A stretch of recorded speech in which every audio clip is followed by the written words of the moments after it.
오늘 또 에스더서 강의 두 번째 시간입니다.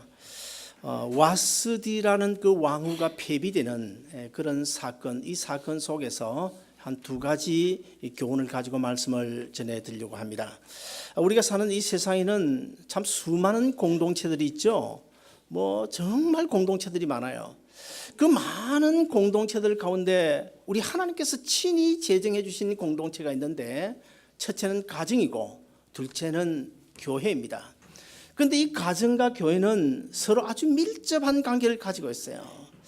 예를 들어서 교회 생활에 만족하지 못하면 가정도 화평하지를 못합니다. 또 가정에 부부간에 아니면 가족들 간에 불화가 생기면 교회도 그 여파가 미치게 됩니다. 반면에 교회 생활에 만족하고 예배 드릴 때 정말 은혜 가운데 예배 드리고 하나님께 영광 돌리는 그런 삶을 살아 마음에 정말 은혜로 넘치면 가정 생활도 자연적으로 화목해지게 되는 것입니다. 반면에 가정도 그렇습니다. 부부 간에 가족 간에 갈등이 없이 서로 사랑하고 위로하고 격려하는 가운데 가정이 정말 화목하면 교회 생활도 그냥 기뻐서 어쩔 줄 모르는 거예요. 어쩔 줄 모르고 아무리 봉사하는 것이 힘들어도 힘들 줄 모르고 봉사도 하고 하나님께 영광 돌리는 그런 삶을 살 수가 있는 것입니다. 그러므로 우리가 해야 될 일은 가정에서는 가족 간에 갈등이 없어야 됩니다. 불화가 없어야 됩니다. 그리고 교회에서도 성도들 간에 서로 시기하거나 질투하거나 모함하거나 또 의견 충돌하는 그런 일이 없어야 될 것입니다. 이제 본문으로 들어가겠습니다. 우리가 계속 살펴보고 있는 이 에스더서에는 아주 중요한 인물 한 6명이 등장을 하고 있는데, 첫째는 아하수에로 왕입니다. 그 다음에 두 번째는 이 아하수에로 왕의 왕비인 와스디가 등장을 하고, 세 번째는 악한 사람 하만이 등장합니다. 그리고 네 번째는 모르드게가 나오고, 그 다음에 다섯 번째는 이 에스더의 주인공인 에스더가 나오고, 마지막으로 여섯 번째 또 한 분이 등장하는데 그분이 누구일까요? 에스더서에 나타나 있지 않는, 지난주에 제가 말씀대로 숨은 주인공인 하나님이십니다. 주전 539년에 대제국 바벨론이 메대 파사에 멸망을 하게 되죠. 그 당시에 메대 바사는 그렇게 큰 나라가 아니었습니다. 그리고 이 메대 바사는 바사라는 나라하고 메대라는 자그마한 나라들이었는데, 이 바사는 메대 나라의 속국이었습니다. 그런데 어느 날인가 고레스라고 하는 아주 위대한 출중한 인물이 등장을 해서 이 바사에서 독립을 시켜요. 바사를 메대에서 독립을 시켜요. 그런 후에 얼마 가지 않아서 그 바사를 아예 정복을 해가지고 합병을 해버리고 한 나라로 만듭니다. 그 나라가 뭐냐면 메대와 바사였어요. 근데 오늘 본문 3절에 보시면 메대와 바사라고 하지 않고 바사와 메대라고 말하고 있어요. 무슨 말인가 하면 이 바사가 점점 강해지니까 한 나라로 합병해서 메대 바사라고 불렀지만은 이름을 바꿔버립니다. 바사 메대라고 바꿔버려요. 그리고는 나중에 이 나라가 점점 강성해진 다음에 메대라는 이름은 사라져버리고 바사라는 이름만 남게 돼요. 이 바사가 어느 나라인가 하면 바로 우리가 역사적으로 잘 알 수 있는 페르시아 왕국입니다. 아무튼 간에 오늘 본문 1절에 보시면 이 아하수에로 왕, 이 페르시아 제국을 통치하고 있는 아하수에로 왕이 온 나라에 잔치를 베풀었는데, 그 잔치를 어느 정도 크게 했냐면, 여러분 놀라지 마세요. 6개월 동안 잔치를 베풀었습니다. 아주 거대한 나라, 이 페르시아 나라가 어느 정도 거대한가 하면 오늘 본문에 보면 구스에서 인도까지, 이것을 좀 풀어 설명하면 오늘날의 터키, 이란, 이라크, 또 아프가니스탄, 그다음 수단, 요르단, 이스라엘, 그러니까 애굽은 이집트는 제외하고요, 그리스를 제외하고 거의 그리스와 애굽을 제외한 모든 중동의 나라를 다 정복해서 건설한 나라가 바로 페르시아 나라였습니다. 그러다 보니까 이 아하수에로 왕이 이 거대한 이 제국을 다스리면서 이 제국에 흩어져 있는 그 제국을 오늘 본문에 보면 127지역으로 나누게 돼요. 그러다 보니까 그 지역, 거대한 지역에서 각 지역을 다스리고 있는 그런 지방 장관들, 장수들, 도백들, 뭐 방백들 이런 사람들 불러가지고 6개월 동안 계속 잔치를 벌일 거예요. 6개월 잔치가 끝나고 나니까 또 계속해서 7일 동안 그 도성에서 또 다시 잔치를 합니다. 그러니까 무려 187일 동안 잔치를 베풀었어요. 정말 대단하죠. 그러면은 이 아하수에로 왕이 왜 이렇게 6개월 동안 그 엄청난 물자가 들었을 텐데 그런 비용을 감수하고도 잔치를 베푸는 이유가 무엇일까? 오늘 본문에는 정확하게 나타나 있지 않지만은 그러나 우리가 역사적으로 또 성경 가운데 좀 우리가 짐작을 해보면 어느 정도 짐작을 할 수 있는데요. 아하수에로는 자기 아버지가 다리우스인데 그 다리우스가 얼마 전에 죽기 전에 그리스를 정복하기 위하여 침공을 했어요. 그러나 그리스의 대패를 하고 맙니다.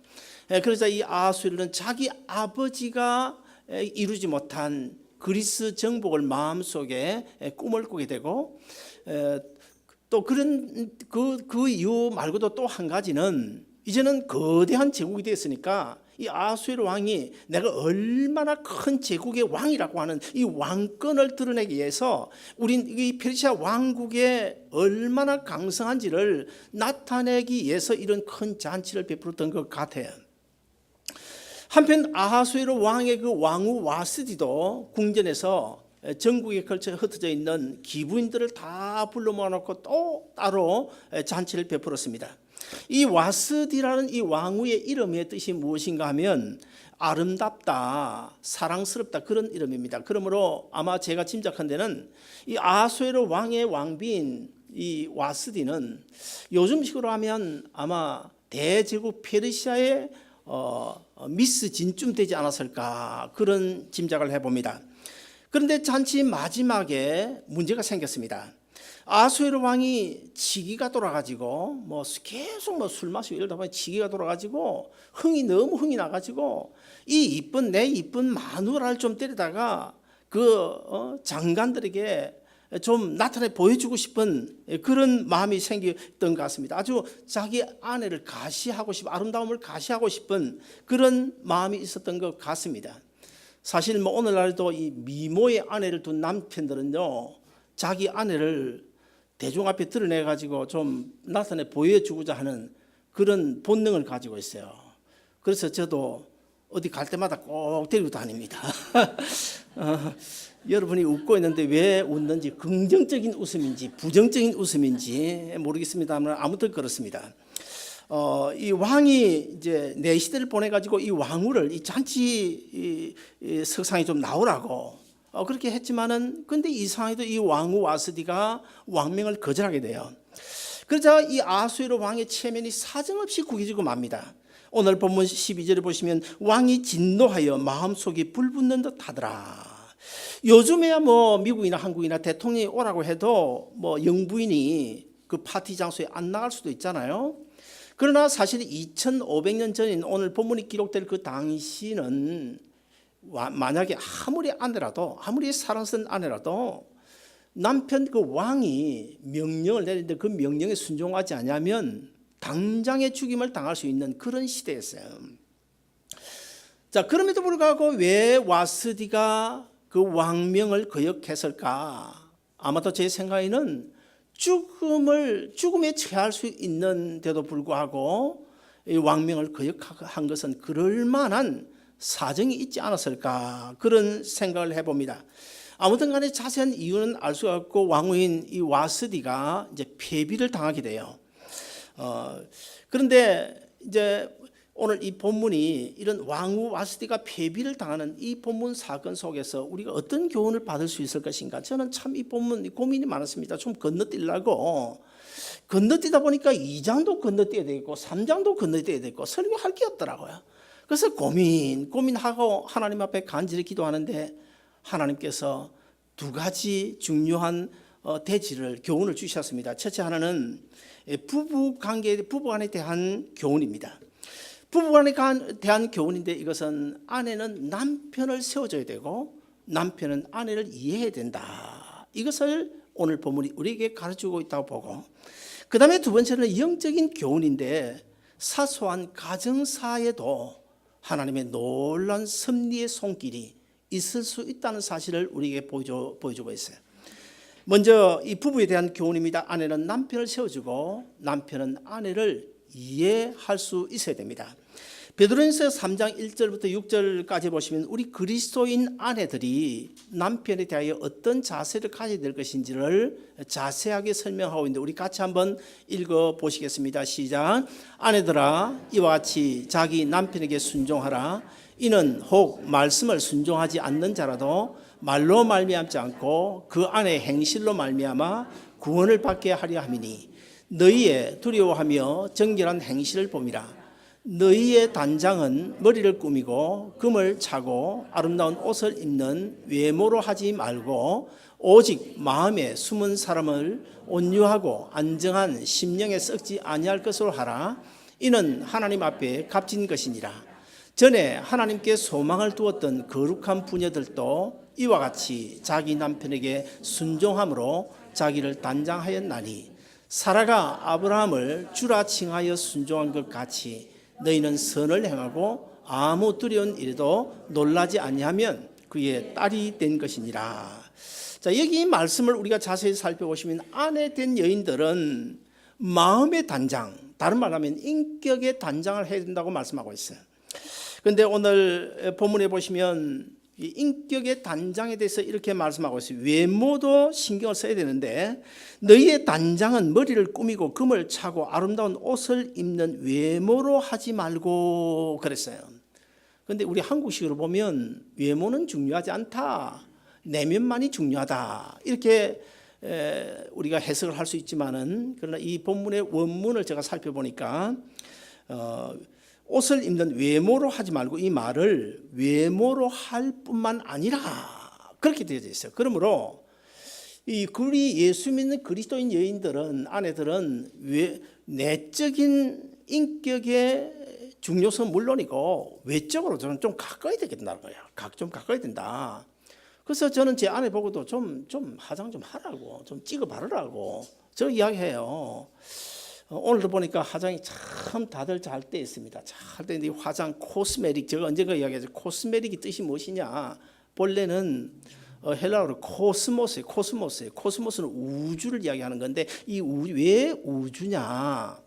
우주는 하나님께서 우주 만물을 만드실 때 아주 질서정연하게 만들었어요. 정말 질서정연하게 만들었는데 그와 같이 이 화장품도 질서정연하게 해야 된다는 거예요. 아무렇게나 막 찍어 바르면 안 되고 오늘 보니까 다들 질서가 너무너무 질서가 좋아 보입니다. 질서 있게 해야 된다는 거예요. 내적인 모습이 아주 아름다움이 있어야 된다. 이것은 오늘 본문을 아까 조금 읽은 그 본문을 우리가 자세히 살펴보면 어떤 것으로 나타나야 되는가 하면 남편에 대한 순복의 자세를 의미하고 있어요.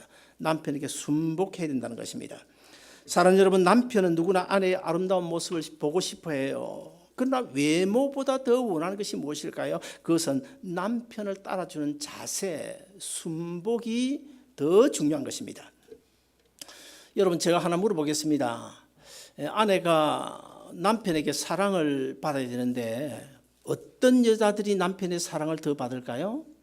1, 2가 있는데 여러분 연필을 굴리든지 머리를 써서 한번 지적을 해보시길 바랍니다. 첫째, 아주 똑똑한 여자. 그 다음에 두 번째, 좀 어리숙한 여자. 또 다른 말로 하면 속된 말로 좀 덜 떨어진 여자. 어떤 여자가 남편의 사랑을 받을까요? 처음입니까? 나중입니까? 나중이에요. 사실 남자들은요 똑똑한 채 하는 여자들 좋아하지 않아요. 좀 어리숙하고 좀 덜 떨어진 여자, 그런 사람을 좋아해요. 물론 예외는 있습니다. 누군지는 몰라도 덜 떨어지지 않았는데도 불구하고 남편의 사랑을 받는 사람이 있어요. 누군지는 짐작하시길 바라고. 아무튼 이 아내가 남편에게 순복하는 것은요 한 가정의 질서를 세우기 위해서 우리 하나님께서 제정해 주신 것이기 때문에 어쩔 수 없이 우리 여자분들은 순종할 수밖에 없어요. 근데 요즘에는 여자가 남편에게 뭐라고 말하는지 아십니까? 당신은 흙으로 만들었지만 나는 뼈로 만들기 때문에 어디서 흙인 주제에 큰 소리 치냐고 이렇게 대던데요. 그리고 여러분 나이가 이제 한 5, 60 이렇게 되면요, 나이가 들어가면 여자들이 반드시 이것만 있어야 된다. 이것만 있어야 되는데 여자들에게 꼭 있어야 될 5가지가 뭔지 아세요? 꼭 있어야 된다고 생각하는 5가지가 뭔지 아세요? 첫째는 돈입니다. 그 다음에 둘째는 딸입니다. 딸. 저도 딸이 있습니다만 둘째는 딸이 있어야 되고, 그 다음에 세 번째는 뭔지 건강이 있어야 된다. 건강. 그 다음에 네 번째는 친구가 있어야 된대요. 그 다음에 5번째가 뭔지 아십니까? 미국에는 해당이 안 되겠지만 한국의 경우에 찜질방이 있어야 된대요. 근데 참 제가 그것을 보면서 이 5가지 꼭 있어야 된다고 생각한 5가지 중에 뭐가 빠졌습니까? 남편이 빠졌어요. 참 서글픈 일입니다. 정말 불쌍한 게 남편이 아닌가 그런 생각을 해봅니다. 반면에 그러면 남자들이 나이가 들어가지고 50대 60대 남자 나이 들어가지고 꼭 이것만 있어야 된다 그렇게 생각한 5가지가 뭔지 아세요? 첫째, 아내. 두 번째는 마누라. 세 번째는 처. 네 번째는 애들 엄마. 5번째는 와이프가 있어야 된대요. 참 남자분들 참 안 됐습니다. 아무튼 정말 안 됐는데요.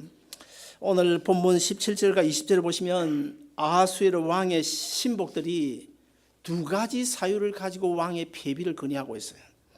우리 같이 한번 읽어보실까요? 먼저 17절 봉독합니다. 시작.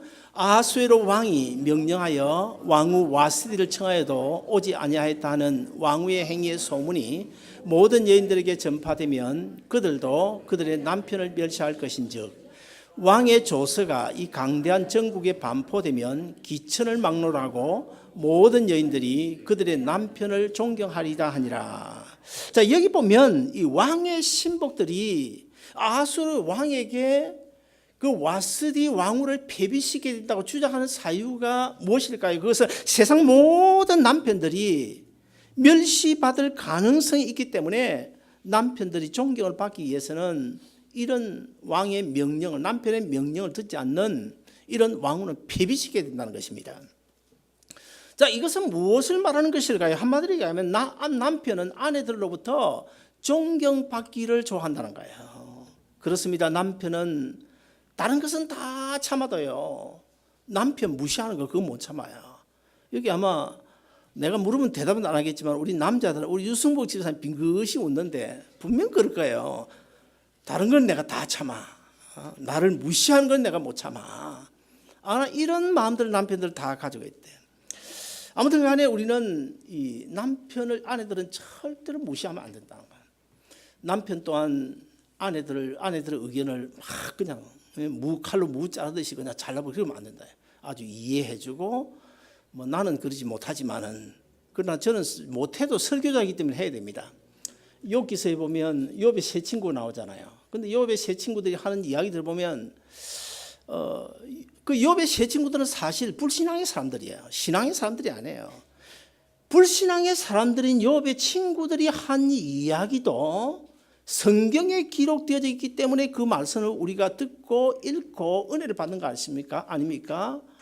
처음은 미약하나 나중은 심히 창대지리라, 이런 말씀들요.